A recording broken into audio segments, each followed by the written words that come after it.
my Gale Weathers loving dudes, I'm Killjoy Jake, and today I'm terrified that Gale Weathers will not make it through Scream 6. We have some new news that has just come from the past couple of days that we need to talk about right now. So let's get into it. Well, sometimes that is better.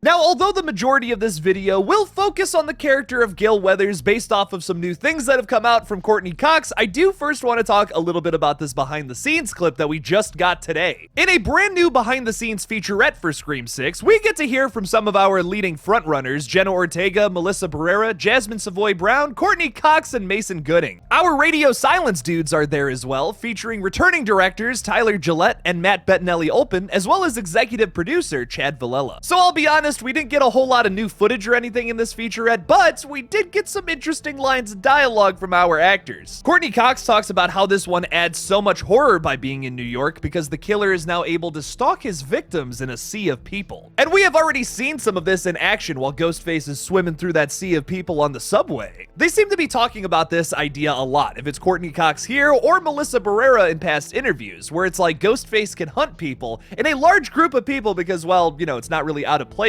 for someone to be dressed up like an icon in the middle of New York City. I hope they take advantage of that multiple times here because that's a really cool idea. Speaking of Melissa Barrera, she also adds that whoever is behind the mask this time is the most ruthless Ghostface of them all, and simply killing people for killing's sake. Now, I don't know if Melissa Barrera just teased the motive there, but that has me so excited if they end up doing something like that. The Variety article I'm using for this video says that Ghostface is on a revenge-fueled killing spree in this new movie, but I really hope they don't do that again here. That would make for the 4th Scream film to feature that exact motive, and I'm just kind of over it at this point. There's just so many people who want revenge on different people in this franchise, and I think that there's more reasons to kill people opposed to just that. Hopefully we get one of those new motives that I'm talking about here in the 6th entry. I really hope she's teasing a motive here though, because I just want to see a Ghostface who doesn't care, wants to kill people because they're still alive from the past killings. It's nothing personal, they just want to shed blood, man. Keep it as simple as that. That would be a lot of fun, and this franchise hasn't done that yet. Jasmine Savoy Brown also adds that this one continues to top the previous entries, which has me very excited. Once again, this might just be smoke blowing up our butts because they want to get us excited about the new movie, but I have a feeling that they're telling the truth here for once. This Ghostface is promising us that they will be something different this time around, and we've already got that a little tease to us in the trailer where Ghostface is running around pumping shotgun shells into people. And I'll tell you what, however you feel about that scene, it's ruthless, man.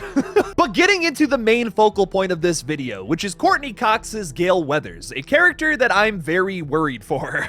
Courtney Cox is officially the only actress to be featured in every single Scream movie, which I think is really dang cool, and I don't want to lose her because of that really cool reason. It's heavily rumored that Radio Silence will make a Scream 7. It's all but greenlit at this point, and I would love to see Courtney Cox return for that entry. If she dies in this film, though, that's not exactly going to happen. In this update video, I want to have a focal point on her survival in this upcoming film. So let's talk a little bit about the news. Courtney Cox was recently on Jimmy Kimmel, where she featured more of her chase with Ghostface this time around in this new film. She gets to land a hit on Ghosty with a frying pan, something we've yet to see, and it just makes a wonderful noise. Like, it's just a really good bit of sound design. I don't know, I just really liked it. This is a good fight scene too. Ghostface almost just takes a slash down her and she just jumps back at the last minute. And for those of you who are complaining that there were no chase scenes in Scream 5, as you can see, they are already fixing that here in the 6th entry. This is shaping up to be one of the best Gale Weathers chase scenes yet, I think. And we finally get ourselves a Gale Weathers phone call, which technically has never happened before. Thank God the comments are turned off on this video, or I know people would be commenting, "Oh, technically in Scream 2, she got a phone call, idiot." Now that scene may not be enough to worry you that Gale Weathers will die in this film, but perfectly reasonable. I mean, this is not the first time that Gale Weathers has been chased by Ghostface before. But then I read her Variety interview, and now I'm insanely worried.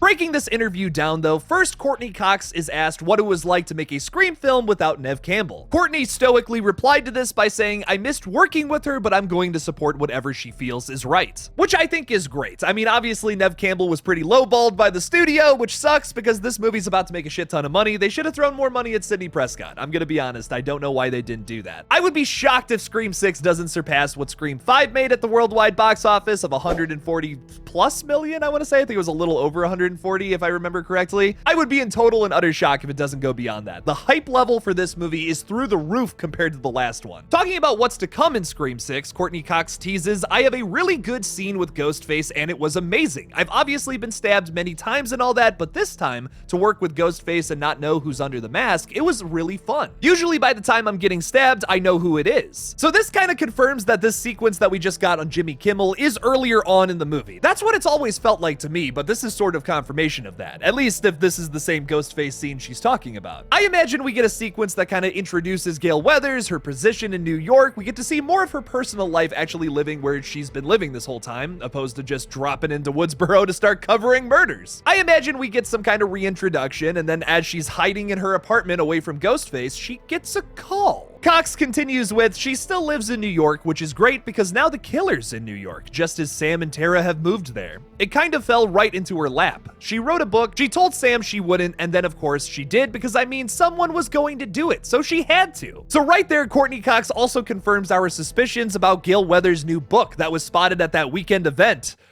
this past weekend. That felt very redundant to say. I want to give a quick shout out to my dude Chris over at 3C Films, who actually flew all the way out to LA to experience that this past weekend, and I think that's just really f***ing awesome. Mad kudos to you, Chris. Also, I've just felt inclined to give him a shout out ever since he shouted me out in his video, so I had to do him one back. I just thought that was really cool. I know y'all are probably already subscribed to his channel, but go subscribe to Chris's channel if you haven't. Courtney also talked about her first reaction to seeing the full film in its entirety. She said she had one word to describe the film, which was an Owen Wilson wow. It'd be hilarious if she was like, I have one word to describe this film. Ka-chow. My God, it's actually Cars 4.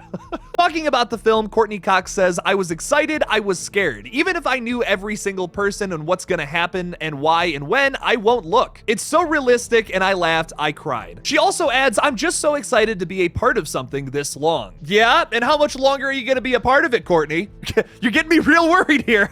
What's going on? While that last little bit there is having me worried that maybe Gale Weathers doesn't make it through this movie, I'm just still super impressed with her arc, no matter where it ends. I skipped over it, but in this Variety article, Courtney Cox talks about how she wanted this part of Gale Weathers so bad in the original Scream, she even went so far as to write a letter to Wes Craven and say that, I know you know me from Friends, where I'm like this nicer character, but I promise you I can be a bitch. I'm paraphrasing there, but that's essentially what happened, and I just think that's a really cool story. And it's totally true. That's where Gale Weathers started in that first movie, as kind of a bitchy reporter who's writing about these horrible tragedies and profiting off of them. But over the course of these sequels, just like the Grinch, her heart has grown 3 sizes bigger. Obviously, the thing I'm the most interested in here is if she survives or not in this new movie, but I'm also fascinated to know why she ended up writing a book about the killers from the previous film. That has to be a big part of this new movie because Gale made a big ol' stink at the end of 5 talking about how she wasn't going to do that specifically. Could Gale's greed be the reason we have ourselves yet another killer here in another film? Just something to think about. Overall, I am very worried that we are going to see ourselves a Gale Weathers death here in just a little over a week? What do you all think though? Does Gale Weathers survive this movie or does she bite it? Leave me something about it in the comments below. Thank you all so much for watching this brand new Scream 6 update. Don't forget to like this video and subscribe for more horror content in the future. Please consider supporting me on Patreon by clicking on that link in the description below. Thank you all again for watching, and as always, don't forget to kill it out there, y'all.